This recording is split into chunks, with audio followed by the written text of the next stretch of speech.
just wanna. Can you see myself? Can you see myself? Can you see myself? Island, also called Rapa Nui, is a tiny speck of land in the center of the Pacific Ocean. It's only 11 miles long by 7 miles wide.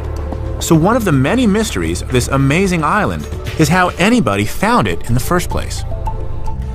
But we know that Polynesians did find it. Carbon-dated remains tell us they settled the island sometime in the 5th century AD. Even to people used to the South Pacific, Easter Island must have seemed like a paradise. Thickly forested, it had large freshwater ponds. The soil was fertile, and the ocean teeming with fish. For centuries, those first Easter Islanders thrived here. By the 14th century, their numbers had grown to almost 20,000. But then, something went wrong. When the Dutch explorers arrived here in 1722, they found a starving population and a struggling culture. Something significant had happened, something which decimated the people of Rapa Nui and all but destroyed their traditions and culture. There were fewer than 2,000 people on the island. Many of the great statues called Moai had already been abandoned. Ecologically, the island was devastated. There was hardly a tree to be seen. What had happened? To explore the enigma of Rapa Nui, I'm going to have to start at the beginning. The Moai are just one of many mysteries here on Easter Island. Another is, how did the people who made these ever get here in the first place? Finding this tiny speck of an island in the middle of the Pacific would be like finding the proverbial needle in a haystack. It would either take an incredible stroke of luck or an unbelievable amount of skill. In the 5th century AD, Polynesians escaping warfare in their overpopulated homelands set sail from Tahiti and the Marquesas. Their explorations must rate among the most astonishing in world history. In outrigger canoes, with no compasses or maps, they set out across the vast southern Pacific in search of new lands. They discovered New Zealand to the south and Hawaii to the north. But their most amazing feat was to canoe 1,500 miles across the open Pacific and find the tiny speck we call Easter Island. How did they do it? To find out, I've come to meet Master Navigator Hugo Tiavehe. That is great. Hugo? Hey, Josh. Great to meet you. Hugo has brought his friends from the Rapa Nui Outrigger Club. They regularly race in outrigger competitions all around Polynesia, so I'm in good hands. We push off from the beach and head for the open ocean. All right. Starting to get the hang of it. The outrigger canoe is the classic Polynesian vessel. Polynesians have always lashed an outrigger or float parallel to their canoes. As we get out into the rougher water, I find out why. Without it, we'd be tipped over in seconds. But before long, we get into the swing of things and the canoe is really moving. So, I can't say I'm an expert, but I've learned it's all about the rhythm. You just gotta make sure you're keeping pace with the people around you. Pull hard enough and you go forward. But we've only gone a few miles. I can't imagine what it'd be like to be out here for weeks at a time, going thousands of miles. Hard work.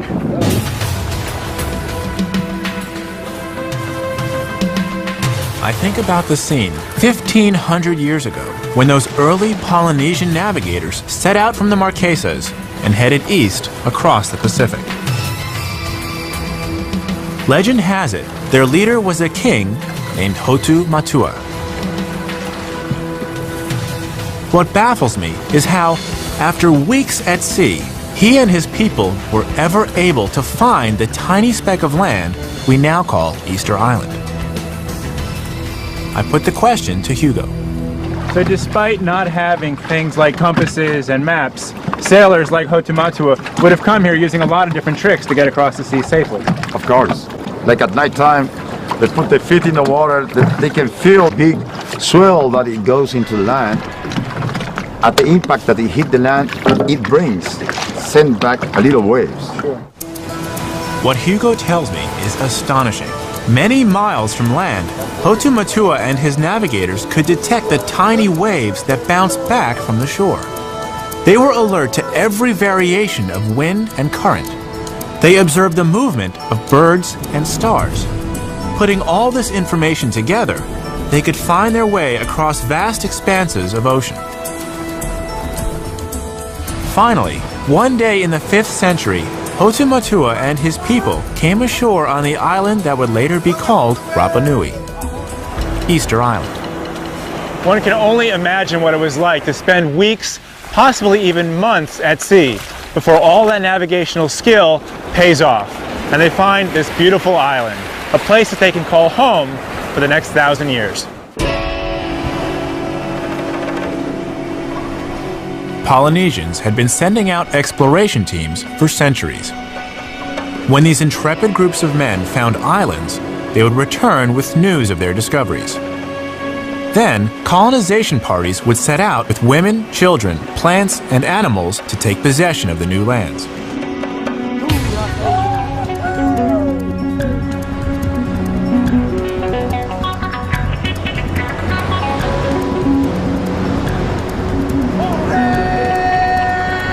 Landing, Hotu Matua would have called on the ancestors to recognize his claim to this new land.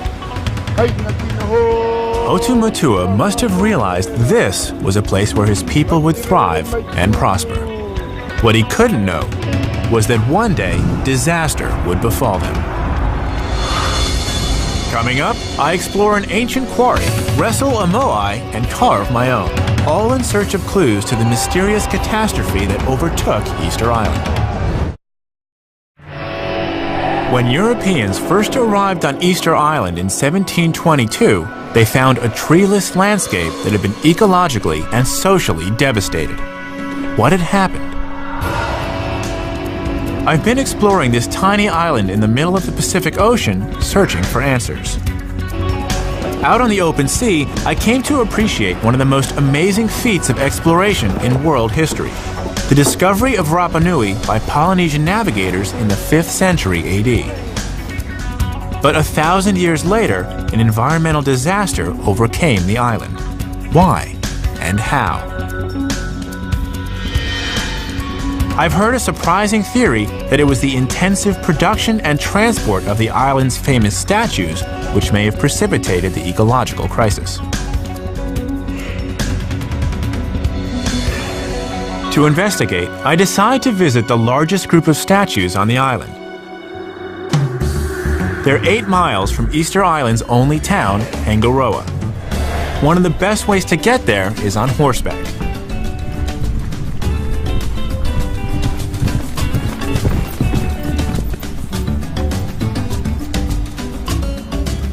I finally arrive at the moai called Tongariki. They're amazing. I've arranged to meet someone here who I hope can help me understand them. Sergio Rapu is a well-known archaeologist and a native of the island. Hello. These are incredible. Yes, these are wonderful work of our ancestor. How did they make these? Well, they were carved out of volcanic tuff with some very simple tools at the quarry and then brought here.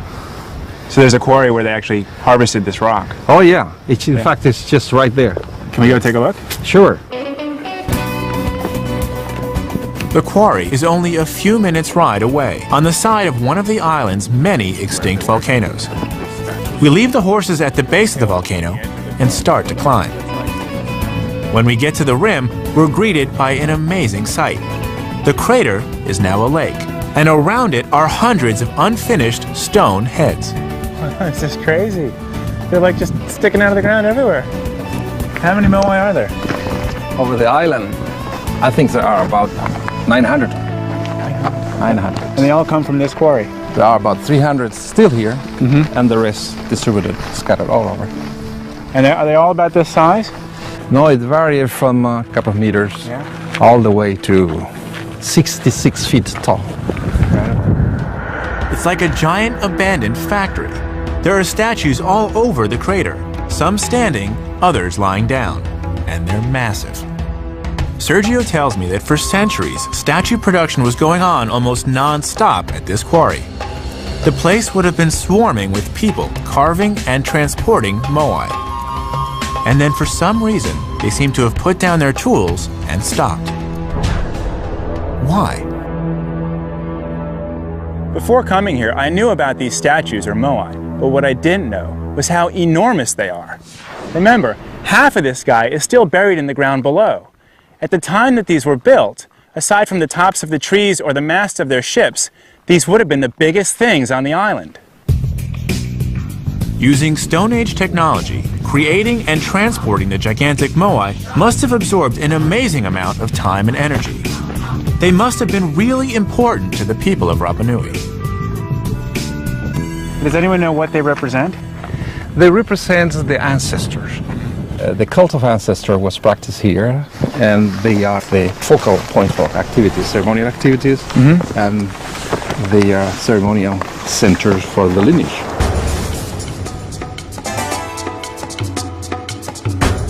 Sergio explains to me that whenever an important chief died, a statue would be made in his honor. The moai didn't just represent him, it was him. His spirit was there in the stone, his face looking out over the village of his descendants. The moai were the dead of Rapa Nui, brought back to stand guard over the living. So I now know why they made them, but just as fascinating is how they made them. Carving and transporting these massive statues must have been a real feat, even more so when you consider how many were produced. There are 900 of these statues still on the island, but these are just the last generation of moai. Sergio tells me the remains of many earlier moai have been found. So the people of Rapa Nui were producing statues on an almost industrial scale.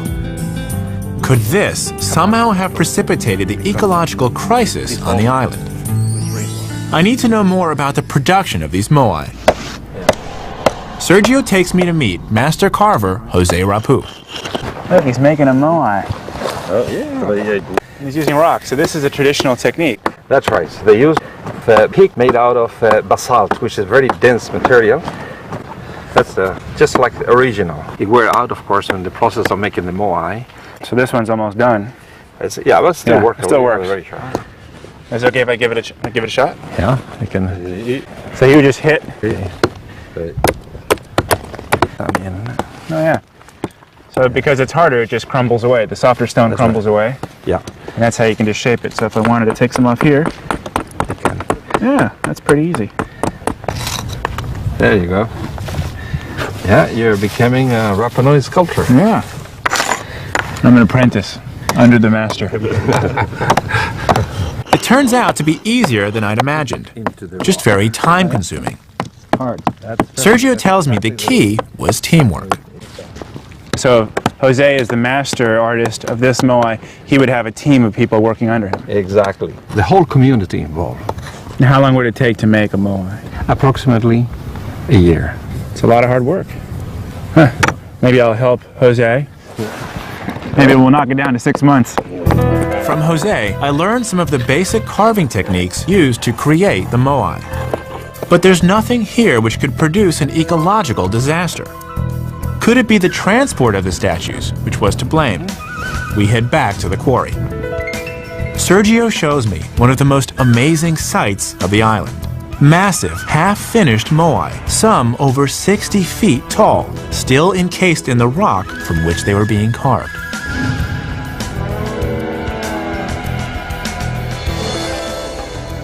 Okay, here we have one of the 300 moai still attached to the quarry, and yet they're getting loose out of these corners. So they're cutting down, and eventually it will be slide down to the foot of the hill. So this whole rock was carved out over the years, and then this artist started like this Yeah, and just carved out the face. Looks like he started on the face and never finished the body. that's right. That's right. Wow, that's amazing. I mean, that's just a lot of work. What seems even more difficult, challenging, is they actually have to now slide it all the way down to the flatlands. the back of the Moai will shape like a canoe. So it can slide smoothly on the debris of the carving that they have accumulated at the end of the Moai to create a ramp. And with gravity, a little pushing, that will get the Moai down to the ground. To be able to carve these massive moai and get them to the bottom of the quarry was remarkable enough. Moving them across the island strikes me as an even more amazing feat. Once they'd been slid down the ramp of debris, they had to be transported up to 8 miles. How did they do that? I wonder if the moai I see lying on the ground, apparently abandoned in transit, hold clues to how they were transported.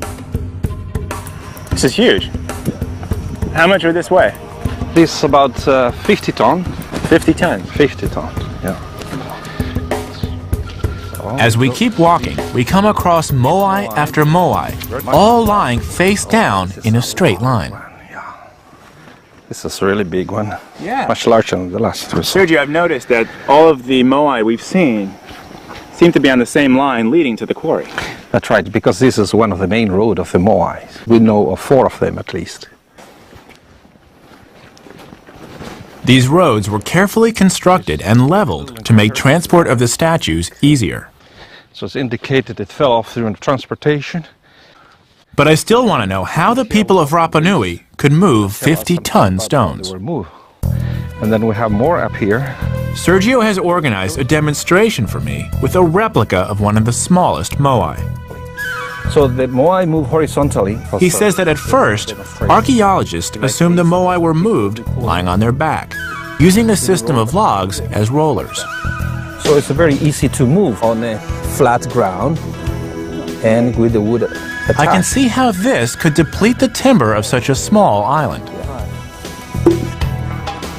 So yes, you can certainly move a Moai like this. Yeah. But is this really how it worked? Every moai I've seen is lying face down. Now there's other Sergio tells me that this fact made some archaeologists believe that they were not transported face up after all, but lying face down just as they were found. Right. But that too seems problematic. For me, because if this is where they're putting in all their effort, their artistic effort to make it beautiful, and then if you're sliding it on its face, it would destroy all that hard work. You're absolutely right. It doesn't make sense that you spend so much energy for that and then take the risk of putting the Moai face down. But Sergio has his own theory about how the moai were transported. I believe that the Moai was standing in a vertical position of work. This seems unbelievable. How it does so. How could you transport a 50-foot tall piece of stone vertically? Now, normally, 60 tons, we couldn't do that by ourselves. Okay. We have found Moai that weighed over 80 tons that has been moved from here all the way to the final destination in 8 or 9 kilometers.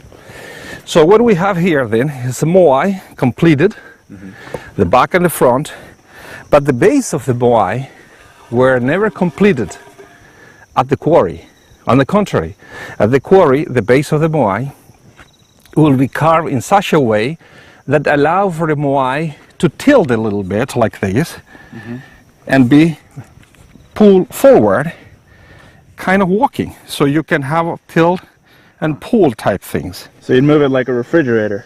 It's moving like a refrigerator, but the base of the Moai was accommodated for that purpose, for that functions. So they shape the bottom of the stone. They shape it. To facilitate this motion. Exactly.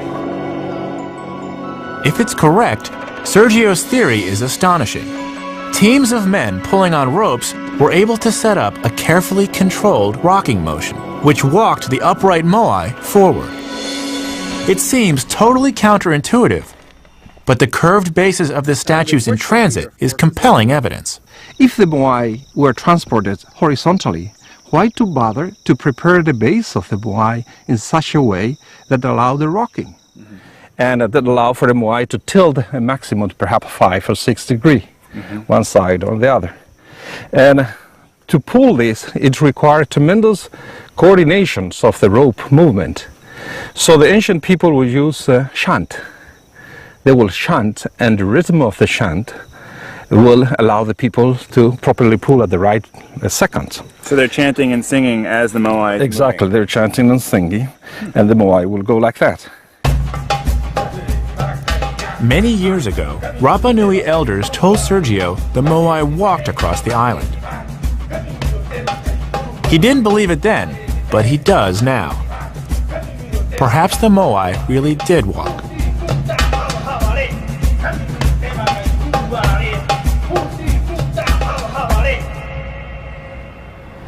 If this is true, it has huge significance for understanding the disaster which apparently overtook the island in the centuries before Europeans arrived.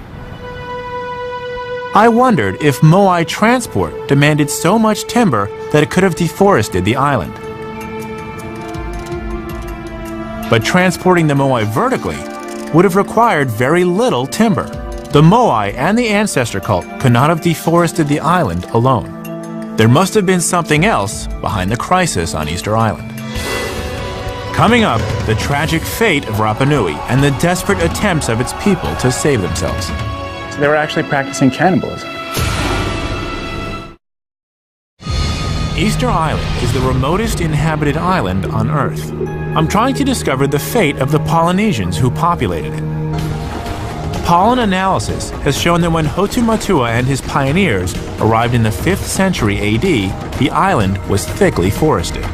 1,000 years later, it was almost bare, and many of the Moai were abandoned. What was behind these events? I'm hoping that Easter Island specialist Jose Letelier can shed some light on the mystery. He wants to show me important evidence that by the 16th century, people were fortifying themselves underground. Against what?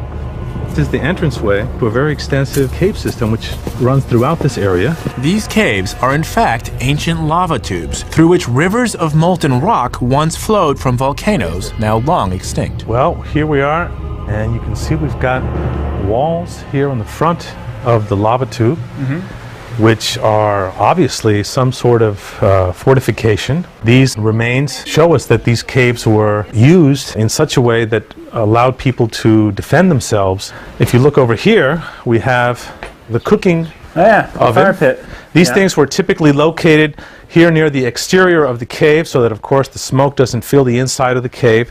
It's a lot of seating areas, as you can see here. So when does this home date to? Well, believe it or not, you'd think that people would begin to occupy caves very early on, but in fact what we have happening here is that caves are used in a later part, probably around the 16th century. There might be clues underneath the ground. So a full 1,000 years after they settled the island, and 200 years before the arrival of Europeans, the people of Rapa Nui were starting to live in caves. I wonder if this had something to do with the deforestation of the island and the abandonment of the Moai. They all seem to have happened at the same time. Of course, this took place at a time when things were beginning to fall apart here on the island. We have a big battle over the resources. They're in a very remote place and they can't escape. So they're actually fighting each other. They're at war amongst each other. Finally, the pieces of the puzzle begin to come together. Jose explains to me that by the 16th century, warfare and raiding were endemic on the island. With no wood to build their great seagoing outriggers, the people of Rapa Nui were cut off from the rest of the world, and even fishing became difficult. As the population grew, food shortages set in. Were the people of Rapa Nui victims of their own success? Here on this remote island, they created one of the most remarkable megalithic cultures in the world. But as they thrived, they were unknowingly sowing the seeds of their own downfall. With overpopulation, agricultural land became scarce and depleted. Forests were cut down. The end result was a vicious cycle of ecological degradation and bitter conflict over land and food. Warfare began to tear apart Rapa Nui society. At the height of the conflict, when the people are moving into the caves, archaeologists estimate that 20,000 people were living on this island. That's the size of a small town or an average American university. And given that their parents, their grandparents, and their great-grandparents all grew up here, these people must have been incredibly familiar with, if not related to, the others on this island. So when the killing began, it must have been terrifying. It must have felt like they weren't just living on this island. They were trapped here. Rapa Nui folk history, as told to early European settlers, was full of bloodshed and conflict.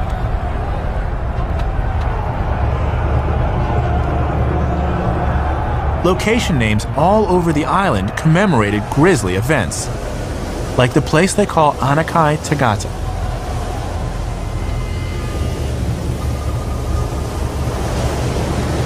I want to find out just how far the violence went, so I arranged to meet Sergio Rapu once again. Sergio, I've heard that this is called the Cannibal Cave. The Rapa Nui name for this cave is Anakai Tagata. It has two meanings, really. One is that the cave where the people eat, and the other meaning is the cave where people are eaten.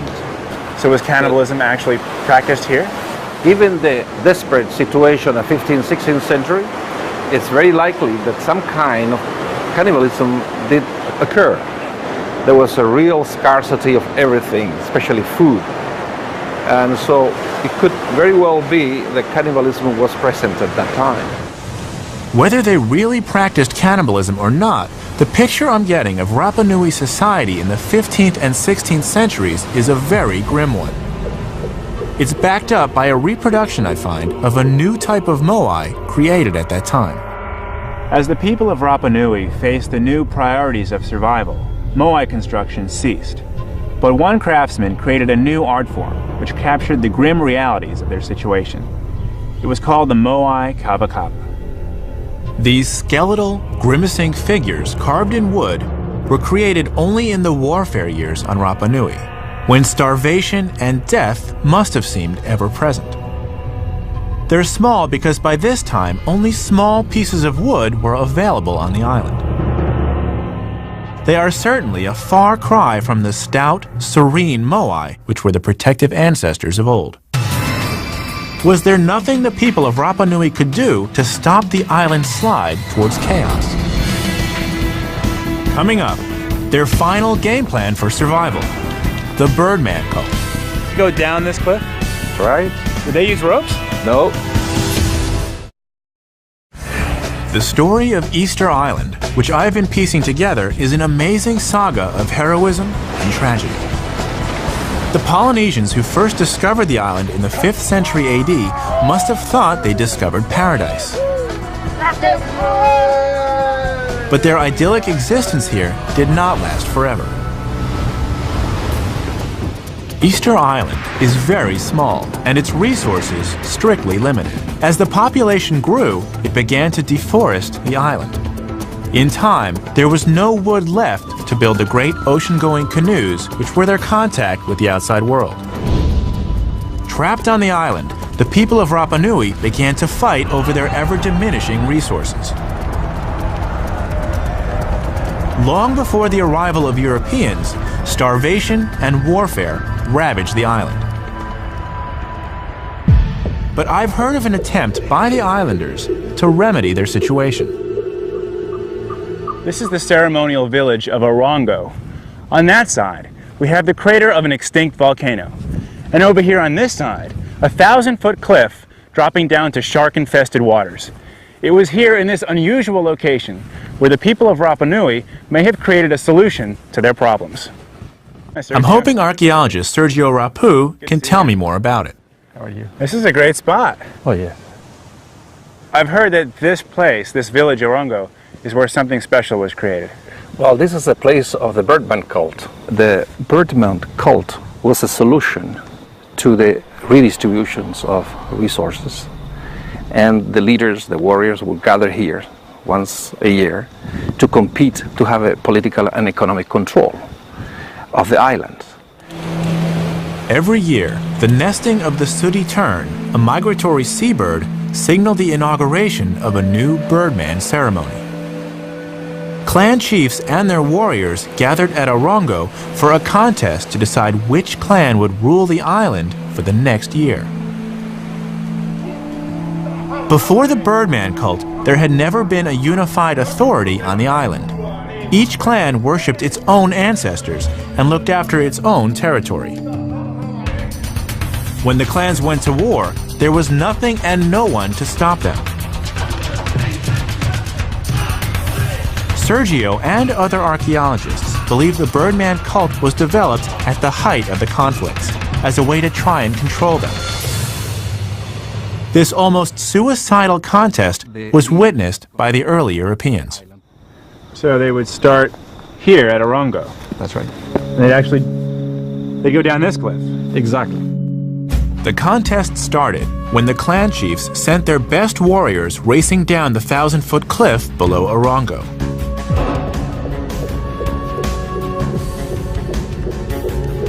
For weeks, the men would prepare for their ordeal. They'd carry reed floaters to help them with the grueling, mile-long swim to the more distant of two offshore islands, or motus.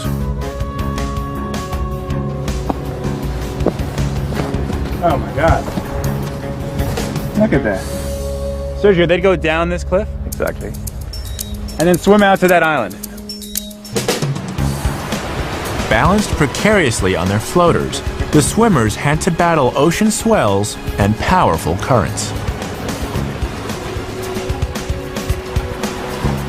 Exhausted, they would finally climb onto the motu, where the sooty tern nested. For the people of Rapa Nui, the sooty tern was a magical bird. In reality, it migrates thousands of miles across the ocean every year. But the islanders knew only that it arrived from beyond the horizon. They believed it came straight from heaven. They thought it was sent by the gods. Its egg was a symbol of cosmic fertility and power.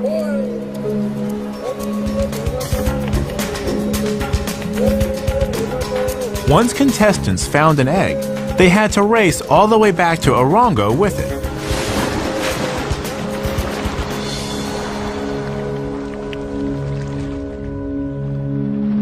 And then they swim back Swim back with the egg. and they climb back up this. I climb up here.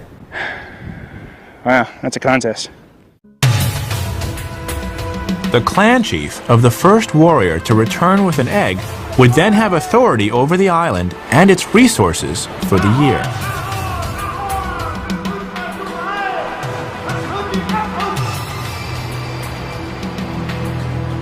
He became the Birdman, until the sooty terns nested once again and the contest started over. So through this contest, that king and then that clan would be the rulers for the next year. That's right. It's a way of validating a new power, a new way of resolving the conflict for people who are going hungry and having no way to escape from the island. If Sergio is right, the people of Rapa Nui invented this amazing ritual as a way to limit their conflicts and conserve their island's resources. Coming up, I follow in the footsteps of the Birdman contestants and find out if they really helped solve Rapa Nui's problems. If you see any sharks, let me know.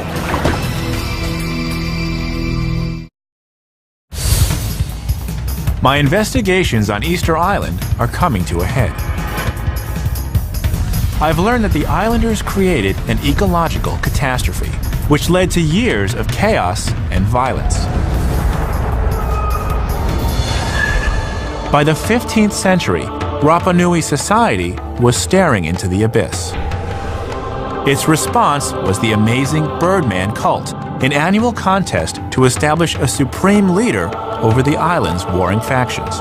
Contestants raced down a 1,000-foot cliff and swam through shark-infested waters to an island a mile off the coast. The clan of the first man back then had control over the island for the next year. It is this amazing ceremony which I'm going to investigate now. Above all, I want to find out if the Birdman cult really could have remedied the island's desperate predicament.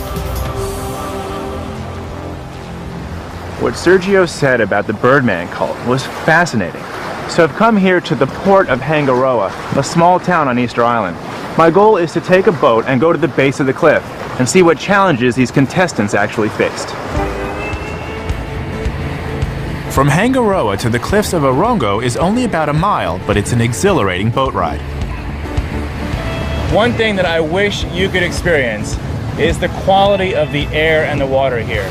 It has got to be the cleanest air on the planet. We're so far from other lands which could pollute it that just breathing here, this is what it must have been like 500 years ago when the people were making the Moai. This place is so unpolluted. The water is cobalt blue. And I've never seen water that clear. It's astounding. Down here on the water, everything looks a little different. You know, from up there, it didn't look like it was that far away. But it's a pretty good distance. I guess that's about a mile from the shoreline to the Motu. And another thing that I didn't realize is these waves. There's these huge swells coming in, and they're only going to build as the morning goes on into midday. So this contest is starting to look like a much more physical feat than I was prepared for. Should be fun.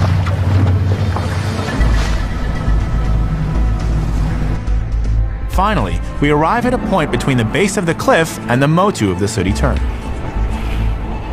Sergio and I were up there on those rocks, and I'll tell you, from down here, it doesn't look any better. This is an insane attempt. Today, it's not allowed. It's a park. You can't even approach the cliff. It's illegal to try and come down it. So if I wanted to do this contest, that part I can't. But the swimming part, I can. With every passing minute, the accomplishment of those Birdman competitors strikes me as even more amazing. Their physical stamina must have been astonishing. And now it's my turn. Figure out how to use this thing. That's right. In the water, the first thing I discover is just how difficult it is to balance on the reed floater. I was counting on this thing really helping me, but just staying on top of it is hard enough. It's gonna take me a while to figure this one out. And I've got a long way to go. Do I look like a seal waiting for a shark to come eat me? That'd be my only concern.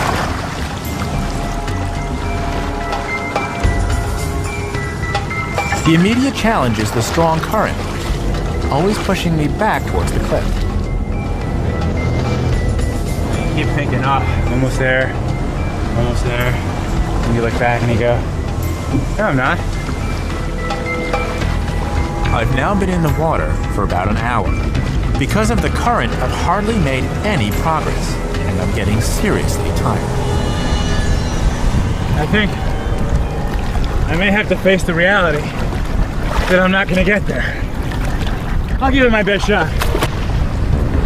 Those contestants must have been in great physical condition, and I'm guessing they would have held the contest on days with weaker currents. I'm getting nowhere. I wonder how many hours it would have taken the swimmers to cross the strait to the Motu. I also wonder if they all made it. However fit they were, I know now what a dangerous undertaking it was.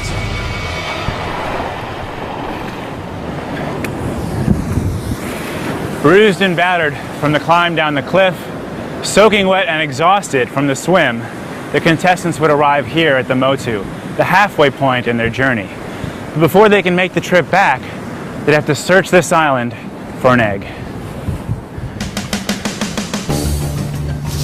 There are birds all over this island. Look, there's frigate birds hovering over us in the sky. There's this little one right here. Come over, look at this guy. This is not the sooty tern. This is not the bird that they were looking for. What they would have to do once they reached the Motu was find the right egg, put it safely into probably their headdress, and then make the swim back to the mainland. After another few hours in the water, the warriors who survived would run up the last stretch of cliff to the clan chiefs waiting for them. I guess they were motivated by the knowledge that so much hung on their performance. Supreme power for their clan over the whole island for a year.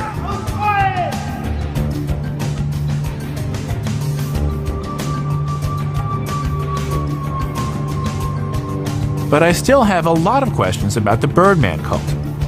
I've discovered what an astonishing feat it was physically, but did it really unify the island and preserve its resources? I asked Rapa Nui native and archaeologist Sergio Rapu.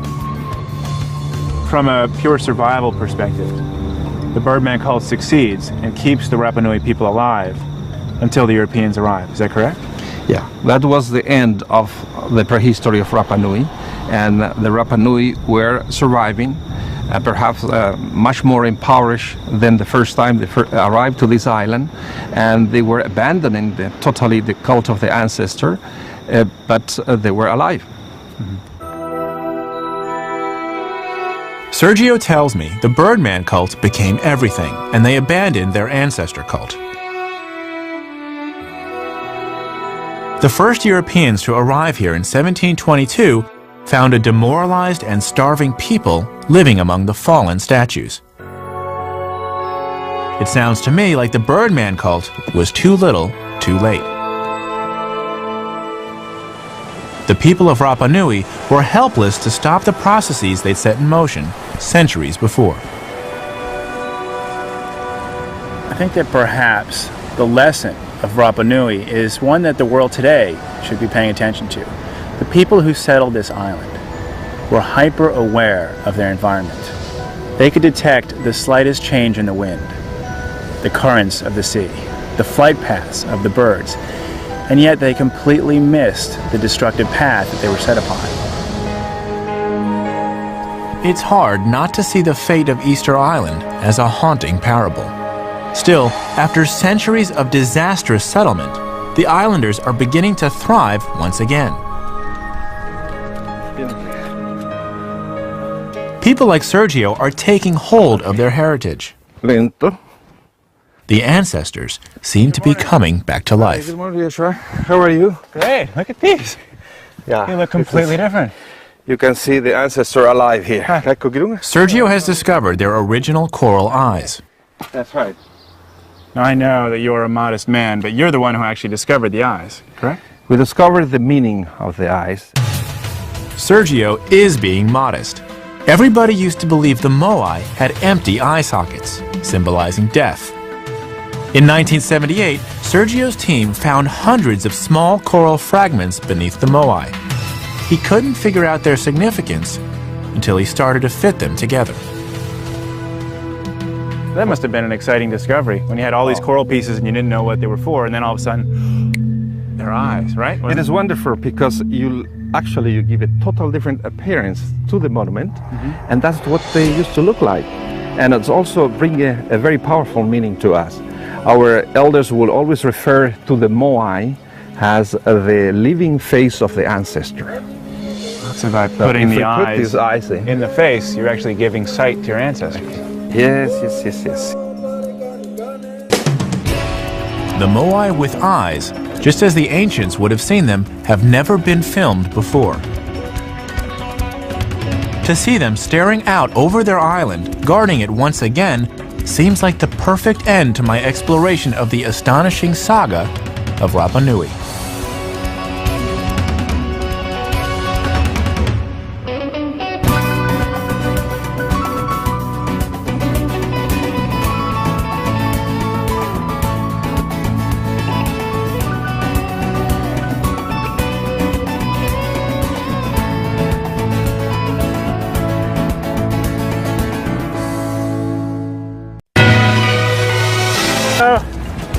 I can't say I'm an expert, but I've learned it's all about the rhythm. You just got to make sure you're keeping pace with the people around you. Pull hard enough and you go forward. But we've only gone a few miles. I can't imagine what it'd be like to be out here for weeks at a time, going thousands of miles. Hard work.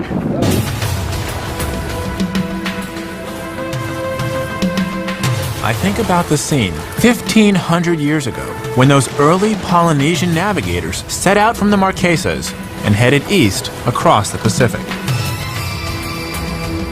Legend has it their leader was a king named Hotu Matua.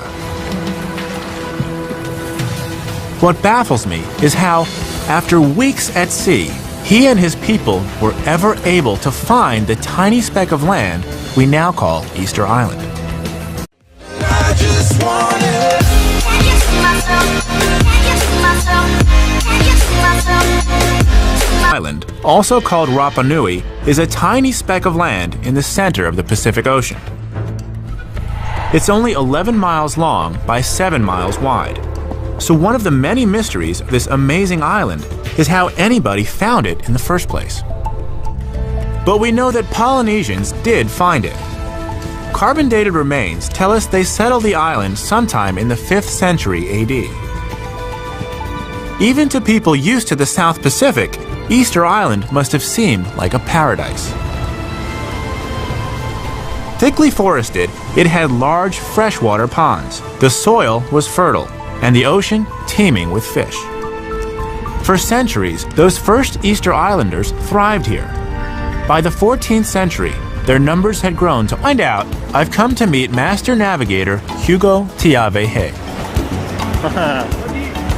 That is great. Hugo? Hey, Josh. Great to meet you. Hugo has brought his friends from the Rapa Nui Outrigger Club. They regularly race in outrigger competitions all around Polynesia, so I'm in good hands. We push off from the beach and head for the open ocean. All right.